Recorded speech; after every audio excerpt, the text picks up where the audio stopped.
We have a reprint for the Great Wall, and this plays 1 to 4 players and takes about 120 to 180 minutes to play. And this one maybe could have sort of been a contender for the Discord pick of the week, but somehow I forgot to include it in the poll, so I guess we'll never know. But this is a Euro game with some fantastic artwork and probably some of the most beautiful miniatures that you've ever seen, and this can be played both competitively and cooperatively. And the way that this game works is that each player starts the game with a leader card, and this is going to give each player a special ability that they'll be able to use throughout the game. Throughout the game, players are going to be attacked by different brutes coming in from one side of the board, and these are going to be represented by different cards that each have a strength, as well as some different resources that can be gained, and a point value if you are able to defeat them. And in order to defeat these brutes, players are going to be trying to hold them off and slow them down by building different walls, and then attempting to fill up all the different spaces on the card by moving their soldiers there. Once all the spaces are filled up, then that card is defeated, and the player that has the most soldiers there is going to earn that card along with any resources and victory points along with it. But also each individual space on that card is going to have a resource, and the player that put a soldier out that covers that space is going to earn that resource respectively.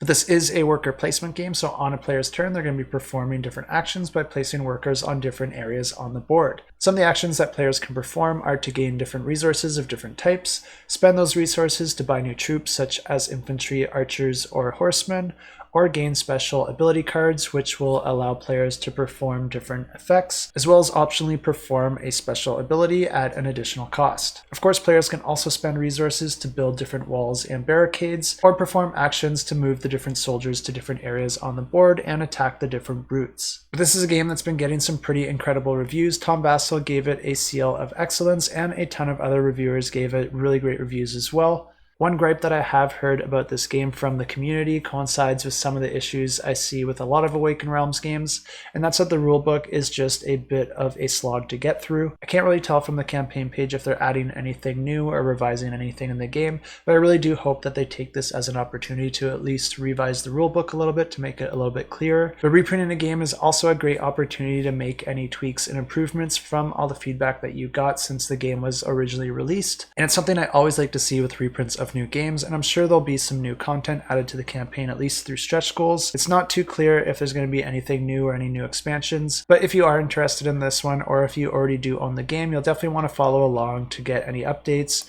and see exactly what the campaign is going to entail when it actually launches. And the next campaign we have launches on April 15th, and this one